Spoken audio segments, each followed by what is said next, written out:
దేవునికి మహిమ కలుగును గాక. ఆమేన్. దేవుడు మనకిచ్చిన గొప్ప గొప్ప అవకాశాన్ని బట్టి సజీవ లెక్కల మన నుంచి దేవుని పని చేయడానికి, దేవుడు మనల్ని వాడుకోవడానికి మన మధ్యలో ఉన్నారు. ఈ గోకులం ప్రజలు మరి తేరు చూస్తున్నారు. ఇక్కడ దేవుడు ఇక్కడ ప్రతి ఒక్కరిని ఆశీర్వదించడానికి దేవుడు మన మధ్యలో ఉన్నారు.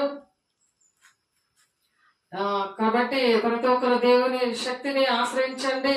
ప్రతి ఇబ్బందుల నుండి, ప్రతి శాపము నుండి, ప్రతి పాపము నుండి దేవుడు విడుదల ఇవ్వడానికి దేవుడు ఇష్టపడుతున్నాడు. ఇక్కడ దేవుని నామానికి స్తోత్రం. హల్లెలూయా. ఆశ్రయ దుర్గమా ఆదరించి యేసయ్య మన మధ్యలో ఉన్నారు. దేవునికి మహిమ కలుగును గాక. ఆమేన్.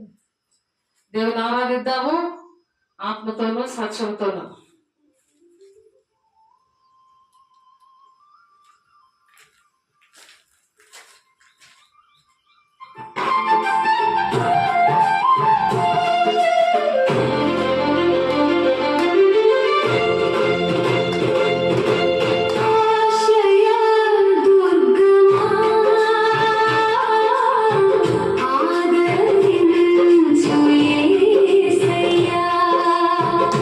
అలసి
దేవునికి మహిమ కలుగును గాక. ఆమేన్.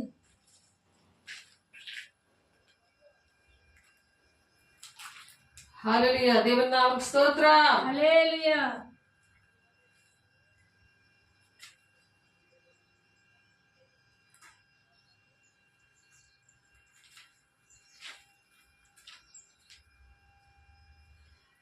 హల్లెలూయా. స్తోత్రం. యెషయా 28వ అధ్యాయము 11వ వచనం చూద్దాము. నిజమే అలసిన వారికి నెమ్మది కలుగజేయడి, ఇదే నెమ్మది, ఇదే విశ్రాంతి అని చెప్పినవాడు నత్తివారి పెదవుల చేతను అన్య భాషలతోనూ ఈ జనులతో మాట్లాడుచున్నాడు. ఇక్కడ ఉన్న జనులు ఏంటంటే అన్య జనులు, నత్తివారు అంటే మాటలు వచ్చి కానీ ఆ మాటలు ఎలాగ ఆ మాట్లాడాలో తెలియదు, దేవుడు తెలియదు. మరి ఆనాడు మోషే కూడా నత్తివాడు అయినప్పుడు దేవుడు ఆ బిడ్డని కూడా దేవుని అనేక మందిని నడిపించేవాడిగా దేవుడు చేస్తున్నారు. దేవుని బిడ్డ, దేవుని నామముకు స్తోత్రం. ఆమేన్. హల్లెలూయా. నిజమే అలసిన వానికి నెమ్మది కలుగజేయడి అంటున్నారు. మనం ఏం చేయాలంటే అలసిన వారికి మనము నెమ్మది కలిగజేయాలి. జీవితాల్లో చాలా మంది అలసిపోతూ ఉంటారు. ఎందుకు వచ్చిన జీవితము, ఈ బాధలేంటి, కష్టాలేంటి, ఈ పరిస్థితులు ఏంటి, దేవుడు ఎప్పుడు వస్తాడో, చచ్చిపోతే బాగుండు అనుకుంటారు. దేవుని నెమ్మది లేకుండా అనేక మంది ఉన్నారు. కానీ మనము దేవునిలో ఎంతో ఆనందిస్తా ఉన్నాము, దేవుళ్ళు ఆనందిస్తా ఉన్నాము. మన ఆనందము వాళ్ళకి పంచాలని ఇదిగోండి ఈ గ్రామ ప్రజల దగ్గరికి దేవుడు మనల్ని తీసుకొచ్చినందుకు దేవునికి మహిమ కలుగును గాక. ఆమేన్. వారు ఎలా ఉంటారట, వారు వినవాళ్ళని వారు వినవల్లకుండా ఉంటారు. కావున వారు వెళ్ళి వెనుకకు మొగ్గి విరగబడి చిక్కుబడి పట్టబడినట్లు ఆజ్ఞ వెంబడి ఆజ్ఞ, ఆజ్ఞ వెంబడి ఆజ్ఞ, సూత్రము వెంబడి సూత్రము, సూత్ర కొంత ఇచ్చట కొంత అచ్చట యెహోవా వాక్యము మీకు వచ్చును. ఒకరు ఏమంటారంటే అక్కడ ఒక వాక్యం తీస్తారండి, ఇక్కడ ఒక వాక్యం తీస్తారంటే అసలు అర్థం అవ్వదండి అంటారు. గ్రహించలేరు, దేవుని బిడ్డలేరు. ఇలాగా ఎవరంటే విననొల్లని ప్రజలు అనమాట. వాళ్ళు దేవుని మాట వినడానికి ఇష్టం ఉండదు. వాళ్ళకి ఏంటంటే ఎంత విడమర్చి చక్కగా వాక్యం చదవడం వచ్చి కూడా చదవకుండా, మరి వాక్యం రాయడం వచ్చినా సరే రాసుకోకుండా బద్దకిష్టంలాగా ఉంటారు. వాళ్ళకి ఏంటంటే కూర్చొని కథగలా మింగినియాలి.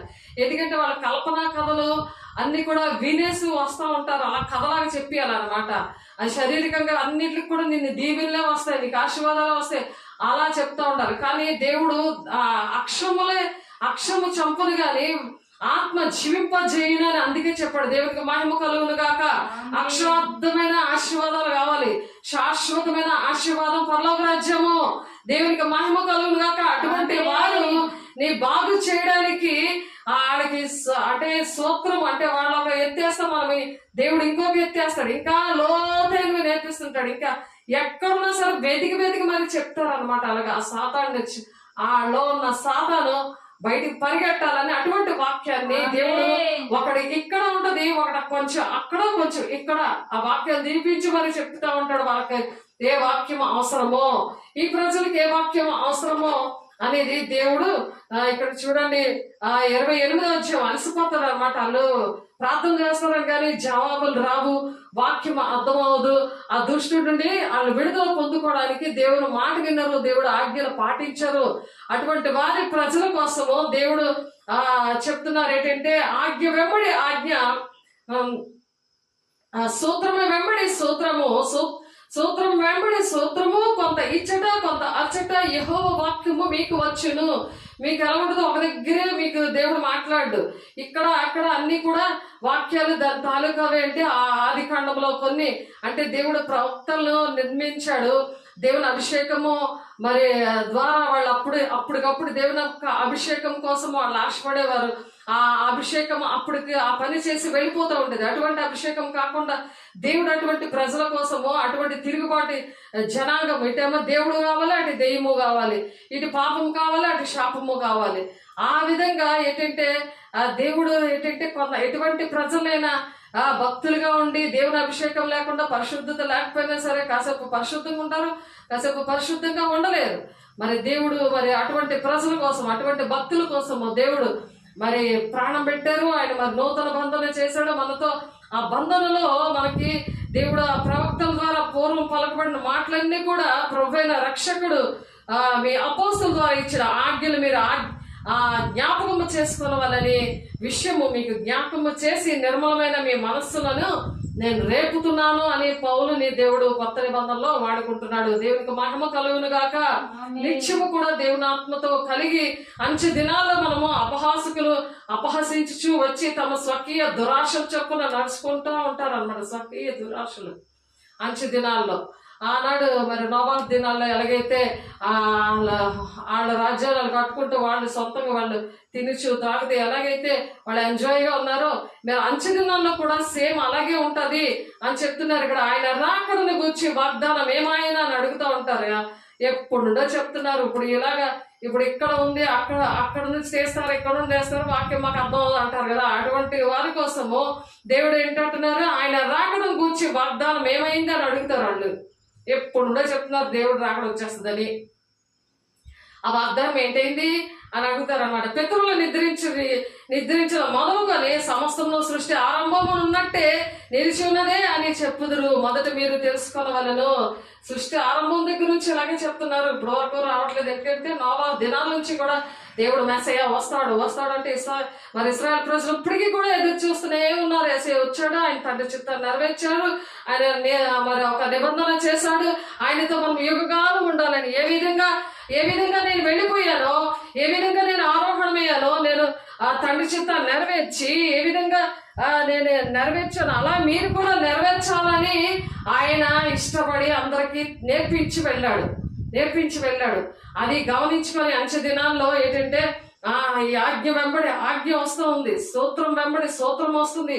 ఎలాగా కొంత ఇక్కడ కొంత అక్కడ రాస్తున్నాడు. దేవునాత్మ పొందుకున్నప్పుడు అవి అర్థమవుతాయి. అవి ఎక్కడున్నాయి ఆ మర్మాలు దేవుడే చెప్తాడు. అది చెప్తేనే మనకు అర్థం అవుతుంది. దేవునాత్మ లేనివాడు నావాడు కాదని అందుకే చెప్తున్నారు. రామ 8:9 వాళ్ళకి అర్థం కాదనమాట. తండ్రికి చిత్తం ఏంటో అర్థమవుతుంది. దేవుడిని నమ్ముకుంటే చాలు అని అనుకుంటారు. అలాగా భ్రమలో బ్రతికేస్తా ఉంటారు. కానీ దేవుడు ఇక్కడ ఏం చెప్తున్నారంటే సమకూర్చే భూమియు దేవుని వాక్యం వల్ల కలిగినని వారు బుద్ధిపూర్వకంగా మర్చిపోతారు. ఈ భూమి వాక్యం ఇదంతా కూడా దేవుని వల్లే కలిగిందని వాళ్ళు అన్ని విషయాలు మర్చిపోతారట. ఆ నీళ్ళ వల్ల అప్పుడున్న లోకము నీటి వరదలో మునిగి నశించిపోయింది కదా. అలాగే ఇప్పుడున్న ఆకాశంలో భూమి భక్తిహీనుల తీర్పును నాశనము జరుగు దినము వరకు అగ్ని కొరకు నిలువ చేయబడినదే, అదే వాక్యం వల్ల భద్రము చేయబడి ఉన్నది అని పౌలు చెప్తున్నాడు. ప్రియులారా, ఒక సంగతి మర్చిపోవద్దు. సంగతి మర్చిపోకండి. అదేంటంటే ప్రభు దృష్టికి ఒక దినము 1000 దినముల కంట శ్రేష్టమైన దినములో ఉన్నాము. అంటే ఎప్పుడు వస్తాడో దేవుడు మనకు తెలియదు. ఏ విధంగా యేసయ్య ఆరోహణమయ్యాడో 500 మందికి కనబడి అనేక మందికి అనేకమైన ప్లేసులో మరి అనేకమైన భాషలు మాట్లాడుతున్న వాళ్ళు అనేకమైన పరిస్థితుల్లో యేసయ్య ఎలాగా తండ్రి చిత్తాన్ని నెరవేర్చి ఇదిగోండి నేను నెరవేర్చాను అని, నేను దేవుని కుమారుణ్ణి అని ఎలాగా ప్రూఫ్ చేసుకున్నాడో, రుజువు పరుచుకున్నాడో, అలాగే మనము కూడా రుజువు పరుచుకునే దినాల్లో ఉన్నాం. దేవునికి మహిమ కలుగును గాక. అపోస్తుల 1:11 ఉంది చూడండి. ఆ మాటలు ఒకసారి చూడండి. అపోస్తుల కార్యము తీయండి, అందరూ కూడా చూడండి, రాసుకోండి. ఎందుకంటే ఇప్పుడు రాళ్లే అనుకుంటారు. ఇక్కడ మేము చక్కగా ఎంజాయ్ చేస్తున్నాం, మాకు దేవుడు చాలా దీవించాడు, మేము ఆశీర్వాదకరంగా ఉన్నాం, మేము దేవుడిని నమ్ముకున్నాం అనుకుంటారే తప్ప మరి ఆ విషయాలు దేవుడు ఎప్పుడు వస్తారో తెలియదు. ఎందుకంటే ప్రియులారా, ఒక సంగతి మర్చిపోవద్దు. ఏమనగా ప్రభు దృష్టికి ఒక దినము 1000 దినముల వలెను 1000 సంవత్సరంలో ఒక దినం వలె ఉంది. కాబట్టి కొందరు ఆలస్యమని ఎంచుకున్నట్లు ప్రభు తన వాగ్దానం గురించి ఆలస్యం చేయవాడు కాడు.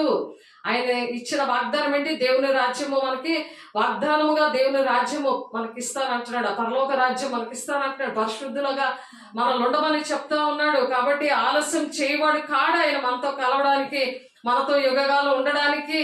కాబట్టి తండ్రి చిత్తము నీ పట్ల నా పట్ల ఏమైందో అది నెరవేర్చాలి. దేవుని బిడ్డ, నీ పట్ల ఏది ఉందో అది నువ్వు నెరవేర్చినప్పుడు దేవుడు అక్కడ బలా నమ్మకమైన మంచి దాసురాలా అని చెప్పి దేవుడు అక్కడ యుగగాలు ఆయనతో ఉండడానికి మనల్ని ఏర్పాటు చేసుకున్నాడు. దేవుని బిడ్డలారా, అందరూ మారు మనసు పొందవాలని కోరచ్చు.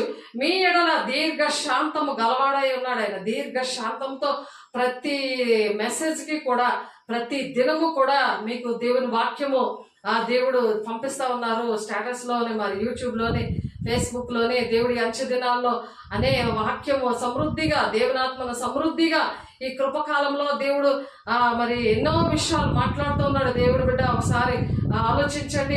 పుస్తకాలు 1వ అధ్యాయంలోనే ఆయన గలలే మనుషులారా అని చెప్తున్నాడు. ఇక్కడ ఆరోహణం అయిపోతుంటే అక్కడ గలలే మనుషులారా మీరు ఎందుకు నిలిచి ఆకాశం వైపు చూస్తున్నారు? మీ అద్దులను పరలోకములకు చేర్చుకొనబడిన ఈ యేసే ఏ రీతిగా పరలోకం వెళ్ళిట మీరు ఇలా చూస్తున్నారో ఆ రీతిగానే ఆయన తిరిగి మళ్ళా వస్తారు అంటున్నాడు. మళ్ళీ తిరిగి అలాగే వస్తాడు. అది 1 దినమో 1000 దినముల కంటే శ్రేష్టం కదా.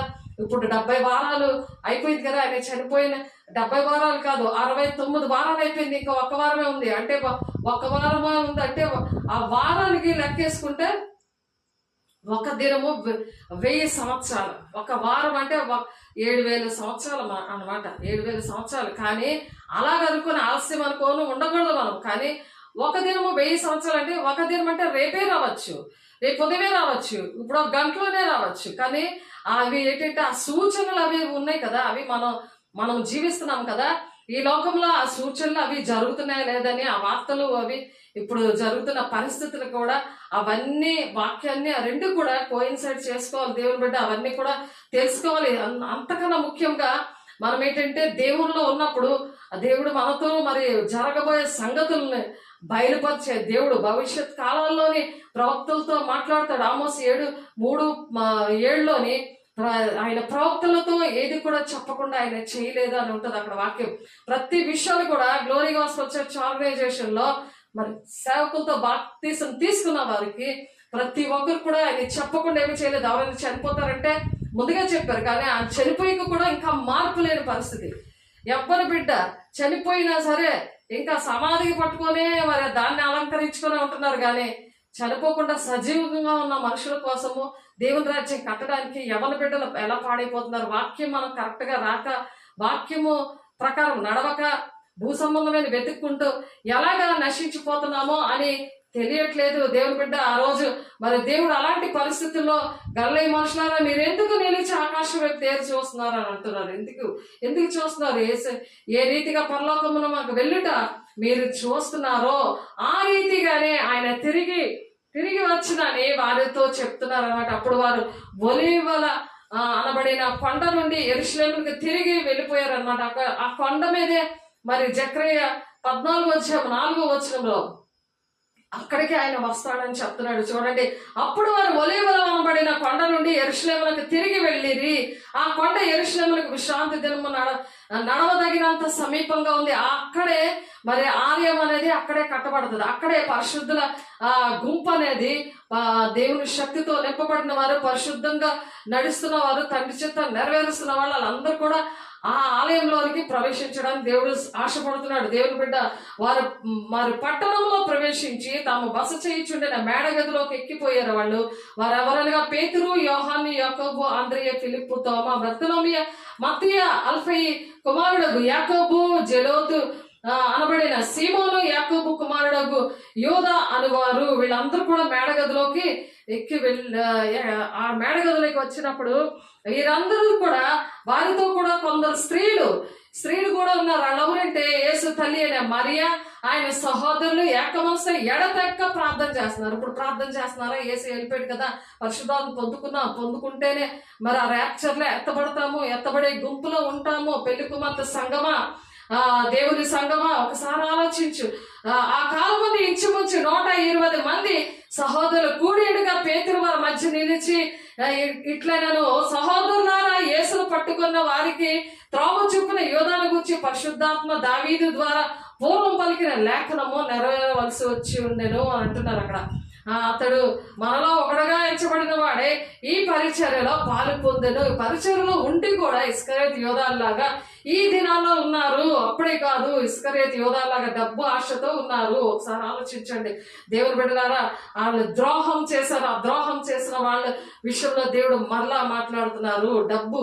దేవుని డబ్బు బ్యాంకులోని నీకు ఉంటుంది. దేవుని డబ్బు అనేది దొంగిలించకూడదు అని చెప్తున్నారు. ఆ సంగతి యెరూషలేములో కాపురం ఉన్న వారందరికీ తెలియవచ్చిన, అలాగే అందరికీ కూడా తెలియజేస్తున్నాడు దేవుడు. ఇక్కడ ఈ రోజు కూడా తెలియజేస్తున్నాడు కనుక వారి భాషలో ఆ పొలము అకల్దమ అనబడి ఉన్నది, దానికి రక్తభూమి అని అర్థము. ఎందుకు ప్రమాణముగా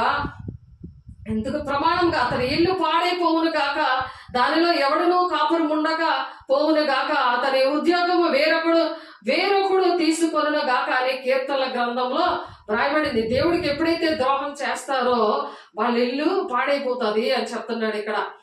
కాబట్టి ఇల్లు పాడైపోతుందంటే మనుషులు కాదు, దేవుని బిడ్డ, కారణం నువ్వే నీ గొయ్యి నువ్వే తావేసుకుంటున్నావు. దేవుని మాట వినకుండా దేవుని ప్రజలు ఎలాగుంటారో అని ఇక్కడ దేవుని ప్రజలు అనేక మంది నశించిపోతుంటే మనము చెప్పడానికి వచ్చాము. ఇక్కడ వాళ్ళందరూ బాగుండాలని మనం ప్రార్థన చేయడం, మనకు ఒక పని అప్ప చెప్పారు, ఈ గ్రామాన్ని అప్ప చెప్పారు. కాబట్టి ఆయన మన మధ్య సంచరించుచుండిన కాలమంతి మనలో కలిసి ఉన్న వారిలో ఒకడు మనతో కూడా ఆయన పునరుత్థానముల గురించి సాక్షి ఉండుట అవశ్యమని చెప్తున్నారు అనమాట. పునరుత్థానం గురించి సాక్షిగా ఉండాలి.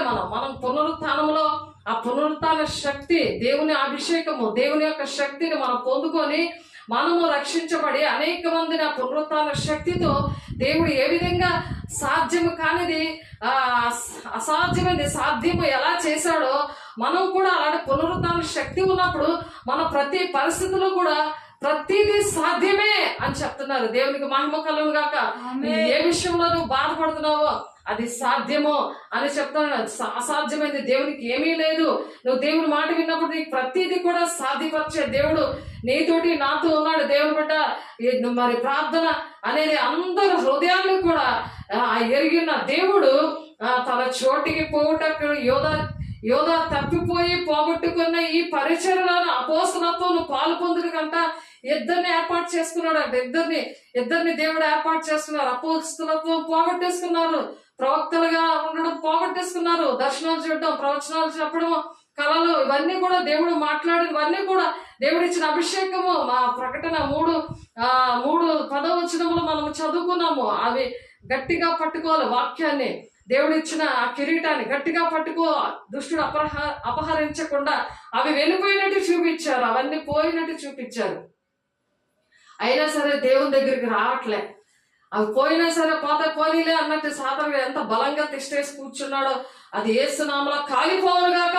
అంతటా వారిని గూర్చి చీట్లు వేసుకుంటే మత్తయి పేరు వచ్చింది. కాబట్టి దేవుడు ఆ 11 మంది శిష్యుల్లో దేవుడు 12వ శిష్యులుగా మత్తయిని ఏర్పాటు చేసుకున్నాడు. అలాగే నువ్వు దేవుని పని తండ్రి చిత్తాన్ని నెరవేర్చకపోతే దేవుని రాజ్యాన్ని కట్టడానికి ఇంకొకరిని ఏర్పాటు చేస్తానంటున్నాడు. దేవుని బిడ్డ, మీరు విననొల్లని వారైరి అని అంటున్నారు. అందుకనే యెషయా 28వ 12 వీళ్ళు అలసిపోతారు అనమాట. అలసిన వేళలో దేవుడు సహాయం చేస్తాడు. ఎంత అలసిపోయినా సరే మన భాషలతో మాట్లాడుకుంటున్నప్పుడు మనకు రాని భాష, మనకి మేడగదిలో ప్రార్థన చేసినప్పుడు ఆ భాషలతో వాక్శక్తి అనుగ్రహించిన కొద్దీ అన్ని భాషలు మాట్లాడారు కదా. ఎందుకు అని అంటే మన రాని భాష కూడా మనం మాట్లాడతాం. అలాంటి సాధ్యమైన కార్యాలు చేస్తానంటాడు. అన్య భాషలతోనూ ఈ జనులతో మాట్లాడుచున్నాడు. ఎవరికైతే నెమ్మది లేదో అటువంటి వారికి దేవుడు విశ్రాంతి కలుగు చేస్తాడు. నత్తివారి పదాల చేత అన్య భాషలు మాట్లాడిస్తాడంట. అన్య భాషలతోనూ ఈ జనులతో మాట్లాడుచున్నాడు. అన్య భాషలతో మాట్లాడుతున్నాడు అంటే అన్య భాషలతో ఆ భాషలు అనేకమైన భాషలతో అనేకమైన ప్రజలకి దేవుని ఇటువంటి వార్తను ప్రకటించడానికి అంచెదినాల్లో దేవుడు అట్టి కృప దేవుడు మన అందరికి ఇచ్చునుగాక. ఆజ్ఞ వెంబడి ఆజ్ఞ అలాగా దేవుడు మనకి ఇస్తా ఉంటాడు. దేవుడు మాట వింటున్న వాళ్ళకి ప్రతి మాట చెప్తారు, ఎక్కడుందో చూపిస్తారు. కొంత అక్కడ కొంత ఇక్కడ వాక్యంలో బైబిల్లో ఉంటది. అవన్నీ వాళ్ళు కనుగొంటారు అనమాట. వాళ్ళకి అర్థమవుతుంది వాక్యం. లేకపోతే వారి హృదయాలు దేవుడు లేఖనములు ఎరుగునట్లు వారి హృదయంలో తెరిచాడు శిష్యులవి. అప్పుడే వాళ్ళు వాక్యాన్ని, దేవుని యొక్క మాటలు, తన యొక్క చిత్తాన్ని వారు నెరవేర్చడానికి అలాగా జరిగింది. లేకపోతే శిష్యులకు కూడా తెలియదు. కాబట్టి యెరూషలేములో ఉన్న ఈ జనులు అపహాసకులారా, యెహోవా వాక్యము వినుడి, మేము మరణముతో నిబంధన చేసుకుంటే మీ పాతాళముతో ఏకమైతే మీ ఉపద్రవము ప్రవాహం వలె వడిగా దాటునప్పుడు అది మా యొద్దకు రాదు. ఆ పాతాళం అనేది, ఆ ప్రవాహం అనేది, ఆ ఉపద్రవం అనేది మా దగ్గర రాదు అంటున్నాడు. అబద్ధములను మాకు ఆశ్రయంగా చేసుకుంటే మీ మాయ క్రింద దాగి ఉన్నాము అని మీరు చెప్పుకొనుచున్నారే. ప్రభువు యెహోవా ఇలాగనే సెలవిచ్చుచున్నాడు, సియోనులో పునాదిగా రాతిని వేసిన వాడను నేనే, అది పరిశోధింపబడిన రాయి, అమూల్యమైన తలరాయి, బహు స్థిరమైన పునాది అయిన మూలరాయి అయి ఉన్నది. విశ్వసించేవాడు కలవరపడడు, విశ్వసించిన వాడు కలవరపడడు. ఆ సియోను కొండ మీద అది ఆయన కాలు పెట్టినప్పుడు అది రెండుగా చీలినప్పుడు మరి 460 మెళ్ళతో ఉన్న అలాంటి పెద్ద ఆలయం దేవుడు అక్కడ కట్టడానికి ఇష్టపడుతున్నాడు. ఆలయంలో వస్తారంట ప్రజలు. ఎలా వస్తారంటే యెషయా గ్రంథంలో ఉంటుంది 2వ అధ్యాయంలో. ఆ ప్రజలు అన్ని జనులు ఎలాగొస్తారంటే చూడండి, యెషయా గ్రంథం 2వ అధ్యాయము, యెషయా గ్రంథం 2వ అధ్యాయము 2వ వచనము 1వ వచనము చూడండి. దేవుడు ఇచ్చిన వాగ్దానాలు ఇవి. దేవుడు నేర్పించాడు. ఒకటి కొంచెం వాక్యంలో అన్ని లైన్ గా ఉండవు, ప్రతి పరిస్థితుల్లో లైన్ గా ఉండవు. అవన్నీ కూడా ఆ మర్మాలు బోధించేది దేవుని ఆత్మ, దేవుని యొక్క అభిషేకము. దేవుడు అలసిన వారికి అలాగ దేవుడు నేర్పిస్తాడంట. దేవుని పనిలో మనం పరిగెడుతున్నప్పుడు మనకి దేవుడు అలా నేర్పిస్తాను అంటాడు. అంచె దినములలో పర్వతములపైన యెహోవా మందిర పర్వతము పర్వత శిఖరమున స్థిరపరచబడిన కొండల కంటే ఎత్తుగా ఎత్తబడను, ఎత్తుగా ఎత్తబడను. అది ఎత్తుగా ఎత్తబడితే 460 కిలోమీటర్ల దూరం, అంటే అంతగా సాగుతుంది అనమాట. అది 33 ఎకరాల భూమి. యెరూషలేములో 460 ఎకరాల భూమి రెడీ అయిపోతుంది. దేవునికి మహిమ కలుగును గాక. దేవుడు అంతది అలిసిన వారికి అటువంటి వారికి ఆ భ్రష్టులైన సంతానం అని ఉంటుంది ఆ వాక్యము. మీకు మంచి కాపరులను నిర్ణయిస్తానని అంటాడు అక్కడ. ఇప్పుడు ఎవరైతే చక్కగా పరిశుద్ధులుగా యాజక సమూహంగా ఉంటారో, 2 పేతురు 3:9 ఉంటది కదా, ఎవరైతే పరిశుద్ధ జనాంగంగా ఉంటారో వారిని అక్కడ అపాయింట్ చేస్తాడు. దేవుని బిడ్డలారా, దేవునికి మహిమ కలుగును గాక. అట్టి కృప దేవుడు మనకి ఇచ్చినందుకు దేవునికి మహిమ కలుగును గాక. ఆమేన్.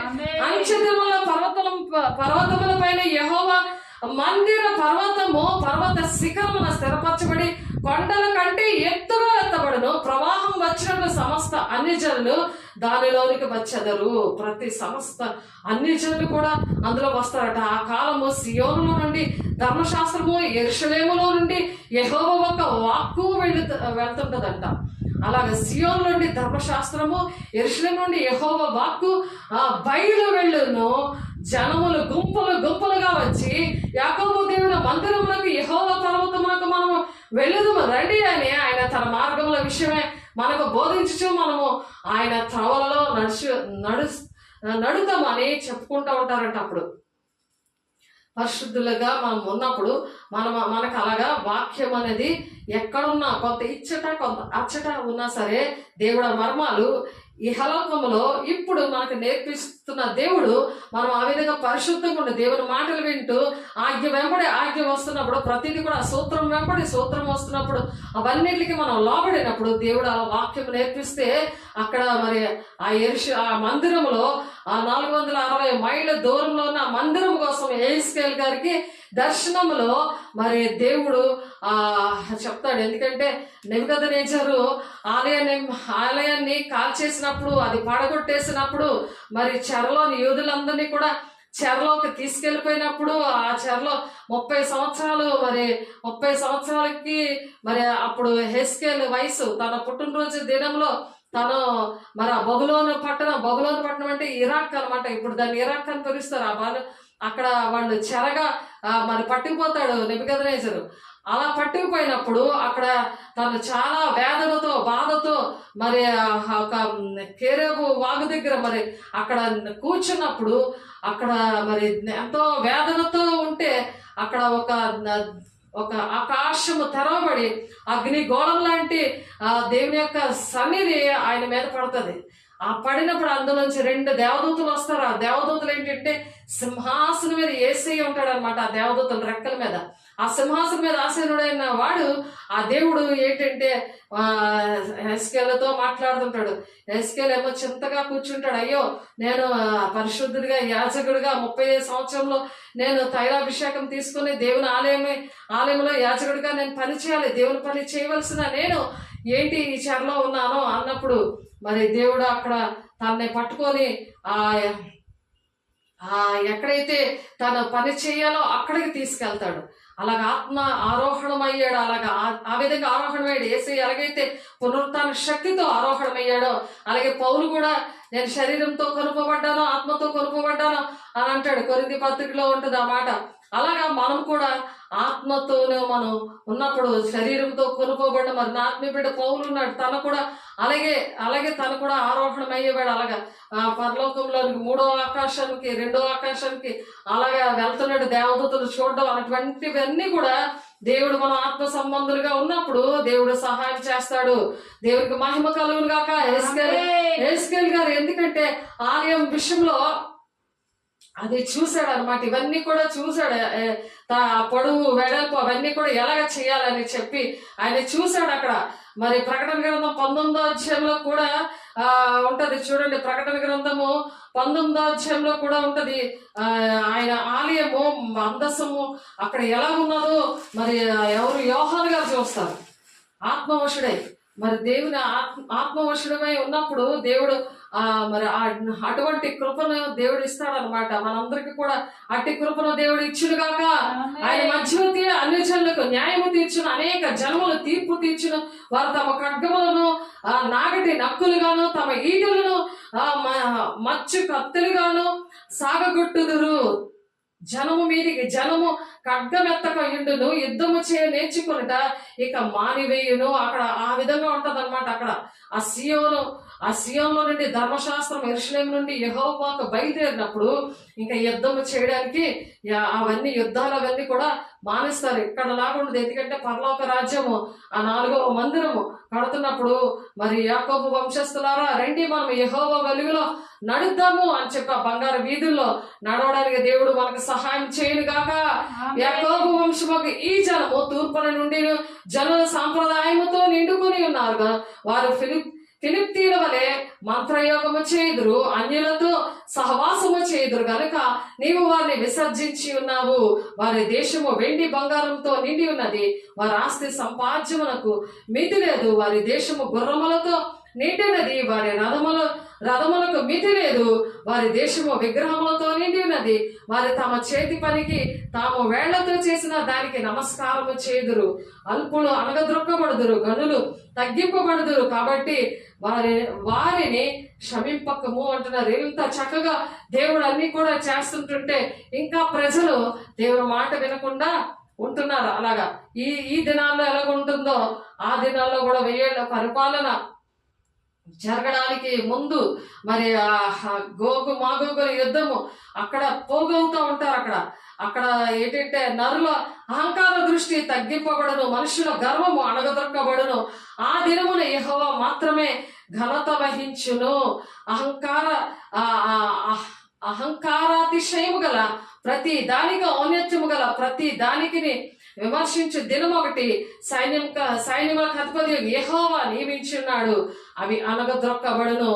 ఔన్నత్యము కలిగిన అతిశయించు లెబానోను దేవదారు వృక్షము నాకన్నిటికీ భాషాను సింధూర వృక్షములన్నిటికీ కూడా ఉన్నత పర్వతములకన్నిటికీ కూడా ఎత్తైన మెట్లకు అన్నిటికీ కూడా ఉన్నతమైన ప్రతి గోపురములకు కూడా మరి బురుజులు గల ప్రతి కోటకును తర్షీషు ఓడలన్నిటికీ కూడా రమ్యమైన విచిత్ర వస్తువులకు అన్నిటికీ కూడా ఆ దినము మరి నియమించబడి ఉందన్నమాట.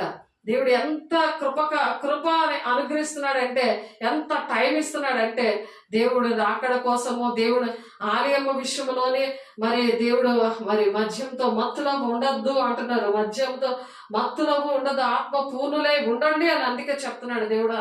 అప్పుడు ఆత్మీయ నేత్రాలతో మరి పౌలు గారు ఎస్కే గారు ఎలాగ ప్రవచనాత్మకంగా తెలుసుకున్నారో ప్రతి విషయాలు కూడా మనం కూడా అలాగే తెలుసుకుందాము గాక.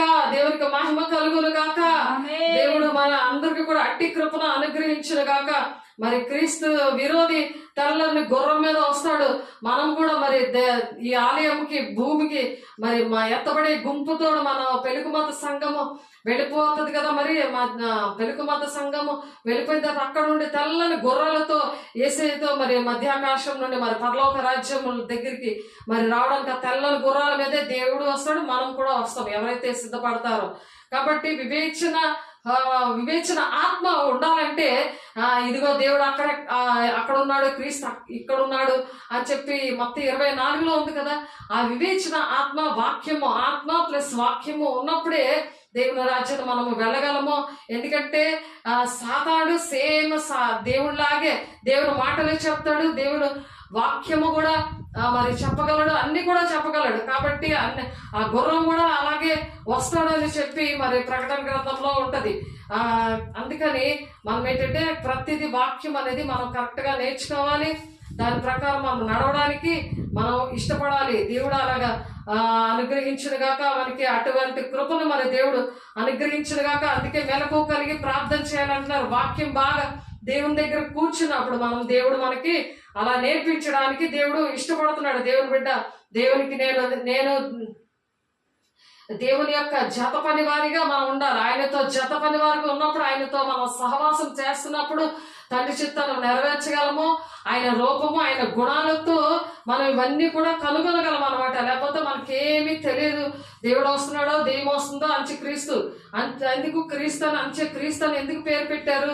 లాస్ట్ ఇప్పటికే అనేక మంది అబద్ధ ప్రవక్తలు బయలుదేరున్నారని ఉంది వాక్యము. కాబట్టి మనం క్రీస్తు శరీరానికి అవయములుగా ఉండి మరి సంఘం అనేది పెళ్లికుమార్తె సంఘములుగా ఎత్తబడాలని దేవుడు ఆశపడుతున్నారు. దేవుడు ఆశపడి అటు విధంగా మనల్ని దీవించును గాక, దేవునికి మహిమ కలుగును గాక. మరి చూడండి, 1 కొరింథీ 12:13 ఆయన శరీరంలోనికి ఒక ఆత్మయందే మనము బాప్తిసం పొందాము. ఒక ఆత్మయందే. కాబట్టి అది ఏ ఆత్మో మనము తెలుసుకోవాలి. మరి పేతురు ప్రసంగము అపోస్తలుల కార్యం 1వ అధ్యాయంలోనే 14వ వచనం చూద్దాం ఒకసారి. చూడండి, అపోస్తలుల కార్యంలో 1వ అధ్యాయము, అపోస్తలుల కార్యము 1వ అధ్యాయము 14వ వచనంలో, వీరందరూ వారితో కూడా కొందరు స్త్రీలను యేసు తల్లి అని మరి ఆయన సహోదరులు ఏక మనసుతో ఎడతెక్క ప్రార్థన చేస్తున్నారు. అక్కడ ఎందుకు అలాగ ప్రార్థన చేస్తున్నారు? ఆ కాలం మంది ఇంచుమించు 120 మంది సహోదరులు కూడి ఉండగా పేతురు వారి మధ్యని చెప్తున్నాడు, వీళ్ళు మత్తులు కాదు అని చెప్తున్నారు.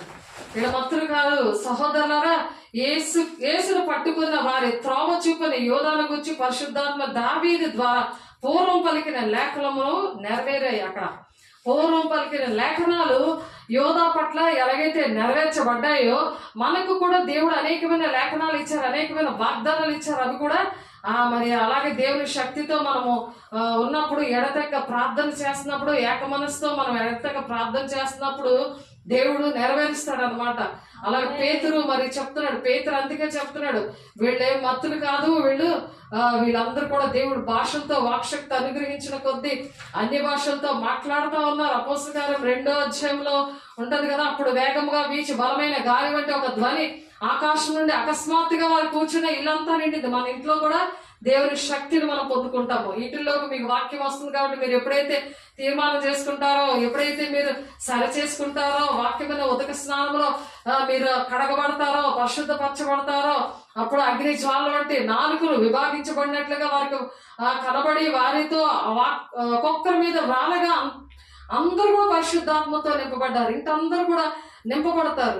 ఇంటందరూ కూడా దేవుని అగ్నితో నింపబడాలి. ఏంటంటే ఇప్పుడు ఆ టీవీలు ఏంటి, మరి సెల్ ఫోన్లు ఏంటి, మరి అబద్ధ బోధలు ఏంటి, ఇవన్నీ కూడా బాగా వైరల్ అవుతున్నాయి. కాబట్టి బాగా అదే నిండిపోతుంది. కాబట్టి రక్షణ సునాదాలు దేవుని యొక్క వాక్యం వినబడినప్పుడు ప్రతి ఒక్కరూ అగ్నిజ్వాల వంటి ఆత్మను నింపడానికి యెహోవా దక్షిణ హస్తం అంట సాహసకార్యం చేస్తాడట. ఆమేన్. ఆ కాలం ఆకాశం క్రింద నుండి ప్రతి జన్మలో నుండి వచ్చిన భక్తిగల యూదులు యెరూషలేములో కాపురున్నారట. ఈ శబ్దము కలగా జను గుంపులుగా కూడి వచ్చి ప్రతి మనుషులు తన తన స్వభాష వారు మాట్లాడుట విని కలవరపడ్డారు. భాషలు అనేవి స్వభాష అంటే ఇంకొక భాష మాట్లాడుతున్నారు. ఎందుకంటే అంత్య దినాలు అందరి మీద ఆత్మ కుమ్మరించబడినప్పుడు ప్రతి ఒక్క భాష మనకు రాకపోయినా సరే మనం మాట్లాడగలం అనమాట. దేవుని అట్టి కృప మనకి ప్రతి ఒక్కరికి కూడా అనుగ్రహించుగాక. ఎక్కడికి వెళ్ళినా అటువంటి కృప దేవుడు అనుగ్రహించుగాక. ఎందుకంటే మనకు అర్థమవుతుంది, వాళ్ళ భాష అర్థమవుతుంది, వాళ్ళ మాట, వాళ్ళ స్థితి అర్థమవుతుంది అనమాట. అంతటా అందరూ విభ్రాంతి నుండి ఆశ్చర్యపడి ఇది మాట్లాడుచున్న వీరందరూ గలిలయకారా, మనలో ప్రతివాడును తను తాను పుట్టిన దేశపు మాట వీరు మాట్లాడటం మనం వినిచున్నామే. ఇదేమి పార్తీలు, మాదీలు, ఎలామీలు, మసుపుతోయమయ, యోదయ, కప్పదొకియ, పొంతు, ఆసియా, ఫ్రూగ్లియ, పంపులియ, ఐగుప్తు అనే దేశమందులో వారు ఎలా చెప్తున్నారట, కురేనే దగ్గర లిబియా ప్రాంతమునందు కాపురమున్న వారు, రోమా నుండి పరవాసులుగా వచ్చిన వారు, యూదులు, యోధ మత ప్రవిష్టులు కూడా, క్రేతీయులు, అరేబీలు మొదలైన వారందరూ కూడా మొదలైన మనం అందరమును వీరు మన భాషలతో దేవుని గొప్ప కార్యంలో వివరించుట వినిచున్నామే అన్నారు. చూసారా, వీళ్ళందరూ కూడా మనం అందరము కూడా ఇలా వింటున్నాం కదా, మనం అందరం వింటున్నాము. వీళ్ళు మన స్వభాష వాళ్ళు మాట్లాడుతున్నారు. దేవుని ఆత్మ అలాగ ఉంటది. అది అందరూ విభ్రాంతులు ఉందారు అటువంటి పరిస్థితుల్లో. ఇప్పుడు ఆ దినాల్లో ఉన్నాం. ఎందుకంటే అంత్య దినాల్లో అందరి మీద దేవుడు ఆత్మను కుమ్మరిస్తా అంటాడు. ఎందుకు? ఈ పునరుత్థాన శక్తితో దేవుడు మరలా ఆ విధంగానే రాబోతున్నాడు. ఆయన ఎలాగ వెళ్ళాడో ఆయన అలాగే రాబోతున్నాడు. కాబట్టి అది ఏ ఘడియలో వస్తాడో, ఎప్పుడు వస్తాడో అవి ఏమీ కూడా మనకు తెలియవు. ఇవన్నీ కూడా ఆ దేవుని దినపు రాకడ కొరకు కనిపెట్టచ్చు, దాని ఆశతో అపేక్షించచ్చు. మనం ఆశతో ఆ విధంగా అపేక్షించాలి. అది మనం ఈ రోజు మన వాక్యం ఏంటంటే, దేవుని దినపు రాకడ కొరకు కనిపెట్టచ్చు, దానిని ఆశతో అపేక్షించాలి. దేవుని రాకడ కోసం సిద్ధంగా ఉండాలి. ఇవన్నీ కూడా చేసి దేవుని శక్తిని పొందుకొని ఆ పునరుత్థాన శక్తిని ఆయన ఎలాగైతే తండ్రి చిత్త నెరవేర్చాలని ఆరోహణమయ్యాడో, సేమ్ మనం కూడా అలాగే ఆ పరిశుద్ధాత్మ శక్తితో, మన పునరుత్థాన శక్తితో మనం వెళ్ళాలి. మనకు మరణం లేదు. దేవునితో యుగగాలు మనం ఉంటాము. ఆయనను మనం ఆయన వాగ్దానం బట్టి కొత్త ఆకాశములు, కొత్త భూమి కొరకు మనం కనిపెట్టుచున్నాము. వాటి యందు నీతి నివసిస్తుంది. నేను అన్యాయం చేశానని, ఎవరో నేను బాధ పెట్టారని అలాంటివి ఏమి, ఇంకా కన్నీరు కలత ఏమి ఉండదు. ఆ బంగారు వీధుల్లో తిరుగుతూ ఉంటాము. ప్రియులారా, వీటి కొరకు మీరు కనిపెట్టువారు గనుక శాంతం గలవారా, ఆయన దృష్టికి నిష్కలంకులుగాను నిందారాహితులుగాను కనబడినట్లు మరియు మన ప్రభు యొక్క దీర్ఘ శాంతము రక్షణార్థమైనదని ఎంచుకుని, అలాగూ మన ప్రియ సహోదరుడైన పౌలు కూడా తనకు అనుగ్రహించబడిన జ్ఞానము చొప్పున మీకు రాసి ఉన్నాడు. ఆయన రాశాడు. ఎక్కడ? 2 పేతురు 3వ అధ్యాయంలో రాశాడు. మరియు మనం ప్రభు యొక్క దీర్ఘ శాంతము రక్షణార్థమైనదని ఎంచుకుని, అలాగూ మన ప్రియ సహోదరుడైన పౌలు కూడా తనకు అనుగ్రహించిన జ్ఞానము చొప్పున మీకు రాస్తున్నాడు. ఆయన రాస్తున్నాడు. మనం కూడా ఇప్పుడు మనం రాసే పని లేదు, మెసేజ్లు చెప్పాలి. మెసేజ్ చెప్పి అది అందరి ఇంటికి పంపించాలి. అందరికీ కూడా స్టేటస్లో, వాట్సాప్లో, ఫేస్బుక్లో నువ్వు నీ ఇంటి వాళ్ళకి, నీకు తెలిసిన వాళ్ళకి పంపించాలి. నువ్వు పంపించి సహకరిస్తే నీకు చేత కాకపోతే ఈ వాక్యం పంపించి అనేక మందికి సహకారిగా మరి దేవుని పనిలో సహకరించి జీవ గ్రంథంలో నీ పేరు పెట్టుకో. నీ పేరు దేవుడు రాస్తాడు. అది ఉన్నట్టుగా నీకు దేవుడే చూపిస్తాడు. అట్టి కృప దేవుడు మనందరికీ దయచేయను గాక. వీటిని గూర్చి తన పత్రికల్లో బోధిస్తున్నాడు. పత్రికలు ఏమో అక్కర్లేదు మనకి. చక్కగా నెట్ ఉన్నది. దేవుడు అంచు దినాల్లో దేవుడు అన్ని ఫెసిలిటీస్ ఇచ్చారు. కంప్యూటర్ అన్ని కూడా ఇచ్చారు. కానీ అయితే వాటిలో కొన్ని సంగతులు గ్రహించడానికి కష్టమైనవి. వీటిని ఎవరు గ్రహించలేరట? విద్యావిహీనులు గ్రహించలేరు. అస్థిరులు గ్రహించలేరు. తక్కిన లేఖలను అపార్థం చేసుకుంటారు. తమ స్వకీయ నాశనమునకు అపార్థము చేయుదురు. అంటే వక్రంగా తిప్పుతారు అనమాట ఆ వాక్యాన్ని. ఇంకొకలాగా అర్థం చేసుకుంటాడు సాతానుడు. అందుకనే పరిశుద్ధాత్మ పొందుకోవాలి. శరీర సంబంధులుగా ఉండకూడదు, ఆత్మ సంబంధులుగా ఉండాలి. అక్షరం చంపుతుంది, నిన్ను మరణానికి దారి తీస్తుంది. కానీ ఆత్మ మాత్రం నిన్ను జీవింపచేస్తుంది. యుగగాల దేవునితో నువ్వు జీవించేటట్టు చేస్తాడు. కాబట్టి ప్రియులారా, మీరు ఈ సంగతులు ముందుగా తెలుసుకొని ఉన్నారు కనుక మీరు నీతి విరోధులు తప్పుబోధం వల్ల తొలగింపబడి మీకు కలిగిన స్థిర మనస్సు పడిపోకుండా కాచుకొని ఉండి మన ప్రభువును రక్షకుడైన యేసుక్రీస్తు అనుగ్రహించే కృపయందును జ్ఞానమందును అభివృద్ధి పొందుడే. ఆయనకు ఇప్పుడును యుగాంత దినము వరకును మహిమ కలుగును గాక. కాబట్టి మనం ఏ బాధ వింటున్నామో వాక్యం వింటేనే అర్థమవుతుంది. దేవుని కార్యాలు చెప్తే అవి వింటేనే అర్థమవుతుంది. ఆ వాక్య ప్రకారం నడిస్తేనే అవుతుంది. దేవునాత్మ పొందుకుంటే అవుతుంది. పరిశుద్ధాత్మ దేవునితో నువ్వు మాట్లాడుతుంటే అవుతుంది. ఆయన నీతో పాటల ద్వారా, వాక్యం ద్వారా మాట్లాడతాడు.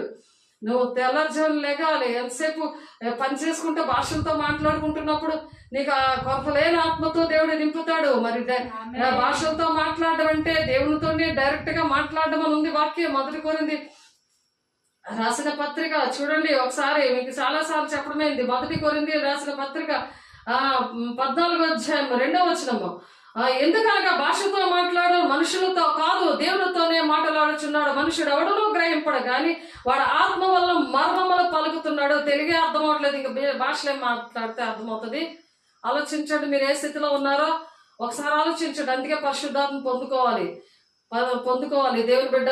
వారందరూ భాషతో మాట్లాడవాలని కోరుచున్నాను కానీ ప్రవచింపవాలని మరి విశేషముగా కోరుతున్నాను. ప్రవచనం అంటే ఏంటంటే మరి జరగబోయే సంగతులు దేవుడు బయలుపరుస్తూ ఉంటాడు ప్రవక్తలకి. ఆమోసు 3:7 ప్రకారము అట్టి కృప దేవుడు మనందరికీ కూడా దయచేయను గాక. ఈ అంచె దినాల్లో అందరి మీద నేను ఆత్మను కుమ్మరిస్తున్నాను. మీ యవ్వనులు దర్శనాలు చూస్తారు, మీ వృద్ధులు కలలు కంటారు, మీ కుమార్తెల మీద ప్రవచిస్తారు ఉంది. మీ కుమారులు మీ కుమార్తెలు రేపేది జరగబోతుందో అది చెప్తే అంత ఆనందము.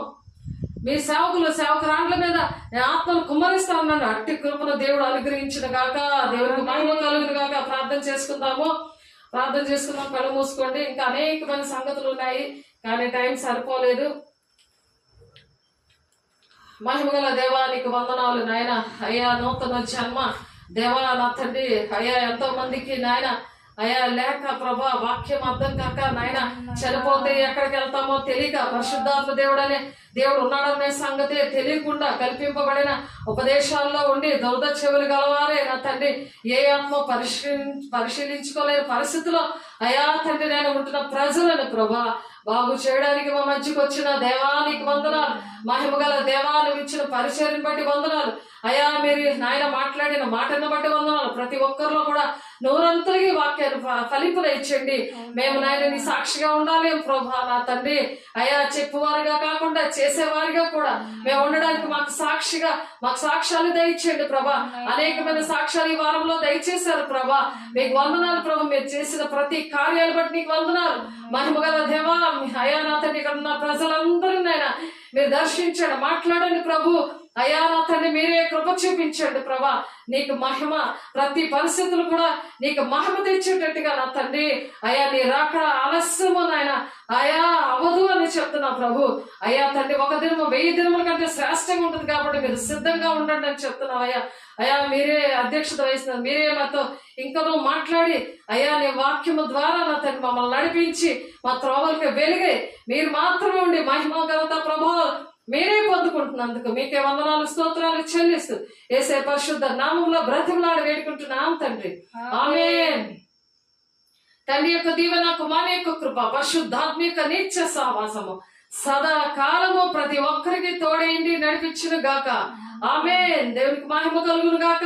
దేవుడు మమ్మల్ని దీవించి ఆశీర్వదించును గాక. ఆమేన్.